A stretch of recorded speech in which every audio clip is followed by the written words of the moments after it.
Who's up next? Phil. Okay, I'll try. I'll give it a go. Pin you. Hang on. There you go. You're pinned. Cool. So I've chosen, foolishly probably, some Beckett from Endgame, which I just picked because it was my favourite play, and I wasn't being inventive. And it's basically Beckett's the play Endgame is about.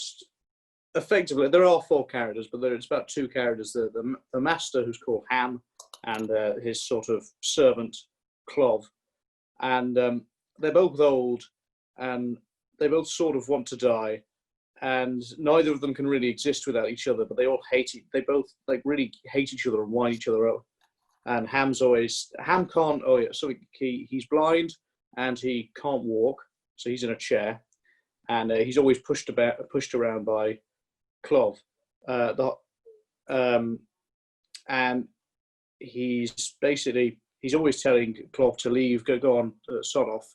I don't need you. And at this stage is right at the end. Clov actually leaves, and sort of, I think, the whole thing's a sort of chess metaphor. So Ham's always in the middle of the room, and he thinks that if he moves from the center of the room, then he'll finally die. But obviously Clov's just left, so he can't move himself. So he tries, he fails. And I think the whole thing in this scene is that he's trying to convince himself.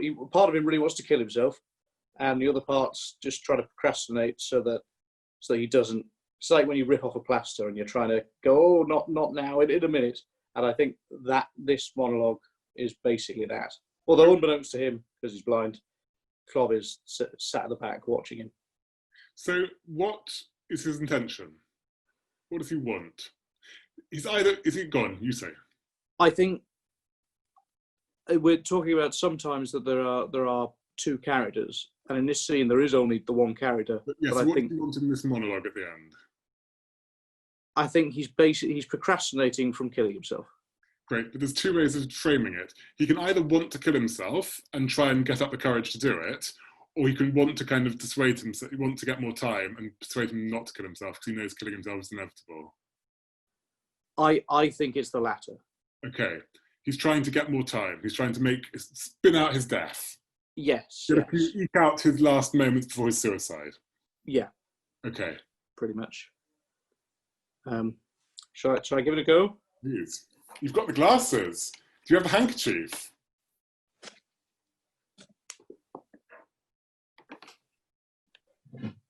And a stick. Deck Brilliant. in Venice. Right. Oh, one more thing. A last favour. Cover me in the sheet. No? Good. Me to play. Old Endgame. Lost of old. Play to lose and be done with losing. Let me see. Yeah. Oh. Good. Discard. Take it easy. And now, raise hat. Peace to our arses. And put hat on again. Deuce. Wipe.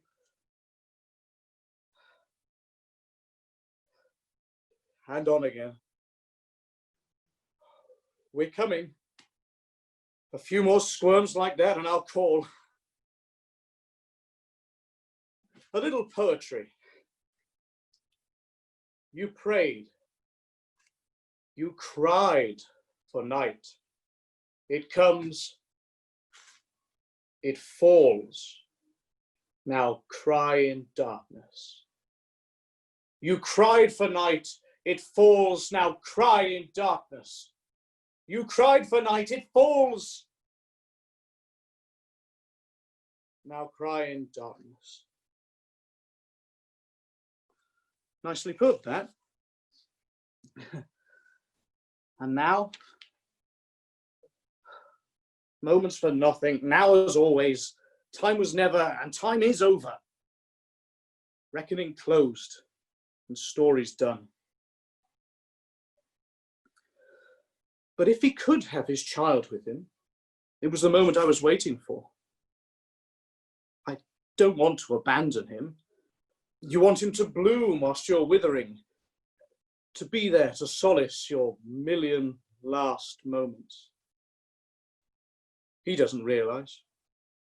All he knows is cold and hunger and death to crown it all.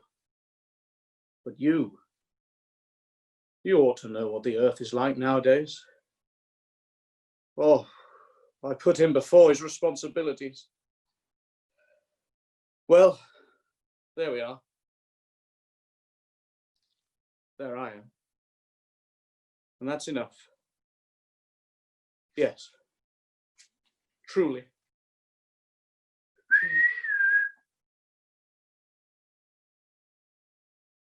Good. Father? Father?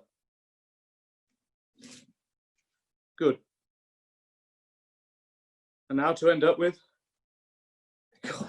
Discard with my compliments. Cloth? No. Good. Since that's the way we're playing it, let's play it that way and speak no more about it. And speak no more. Old stauncher, you remain.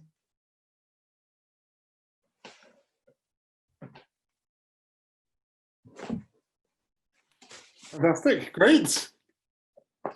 Cool. That's wonderful.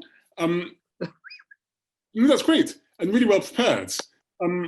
What to use this exercise? If he's trying to find tactics to delay his death, what are the tactics?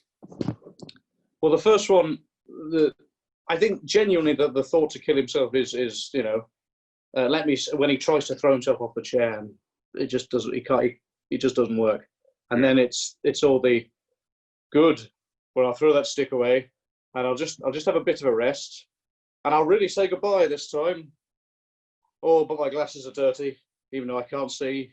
I'll polish these for no apparent reason.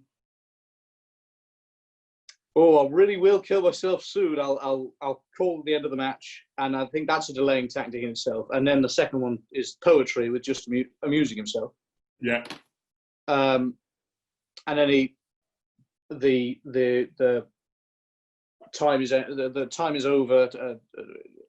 We just have all these empty moments. That's a sort of, I think that's the opposite almost. That's convincing himself to top himself. Yeah. And then once again he goes, yeah. Well, I mean, that little bit at the end is a paragraph, is a continuation from a story he tells earlier in the show. So he just sort of distracts himself with that again.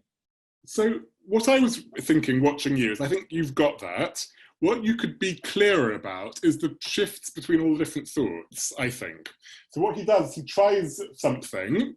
Is Dad there? No. And he really wants his dad to be there. But then his dad isn't there. And he goes, and he realizes there's no dad. And then he goes, good. And that's quite a shift. And each time he goes, good, no. So is the internet working for the Zoom call? No. Good. So that's quite a big thought process between the no and the good. Yeah. And at the moment you were joining, like there was sort of toffee linking it all up in the more legato, whereas I think the Beckett's thoughts work more staccato-y. I think they shift. And that's because they shift tactics. So he looks to see if his dad's there. He checks to see if his dad's there, and that's one tactic. And then his dad isn't there, and so he tries to reframe it as to being a positive thing by saying good. Okay. So I am saying a version of the same note, which is he's shifting tactics harder and faster than you think. Yep. There's more thoughts than you've got. You have to work harder to have more thoughts quickly. Yes. Okay. But it's more virtuosic, in a way. Definitely.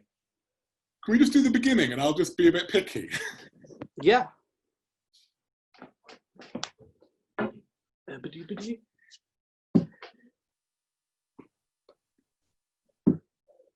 Oh, one more thing. A last favour. Cover me in the sheet. No? Good. Me to play. Old endgame, lost of old. Okay, Play great. to lose and Yeah, be so done already that's clearer different things. So you call for Clov normally, and you hit the silence. Then you check, no, really no one? Really, really? Am I alone? And then you reframe it, good. But then you bulldoze straight on into me to play. Yeah. Because I think that's another tactic. So good, he cognitively reframes it, going, okay, it's good that I'm alone. And then having done that, he has a new tactic, which is I'm going to do something. Okay. And so it can be even, all those segments, you can really break them up. Bolder. Great. One more thing. A last favour. Cover me in the sheet. No? Good. Me to play. Old endgame, lost of old. Play and lose, and be done with losing. Let me see. Yes.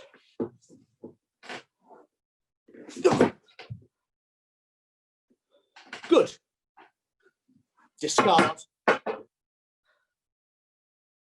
Take it easy. Yeah, great. So I think that's clearer, all the different thoughts in that. For my money, the attempt to throw yourself off the bench is a whole tactic. There's a whole mini scene in that. And then he has to realise that's failed, and then he has to say that's good again. Okay. We're running out of time. But okay. But can you see the level of detail? The level of detail Beckett is demanding of you, the amount of shifts he wants. Yes, yeah. Sort of microscopic, really. It's microscopic, and it's that's what keeps it alive, though, because otherwise it becomes an aria. And in acting, I'm afraid an aria is an insult, because it means it's like one thought sustained over 3 minutes. So in a way, when doing proper arias, you have to kind of fight that. But Beckett is helpful. Beckett is your friend here. Yeah. In a way that Handel might not necessarily be. Definitely.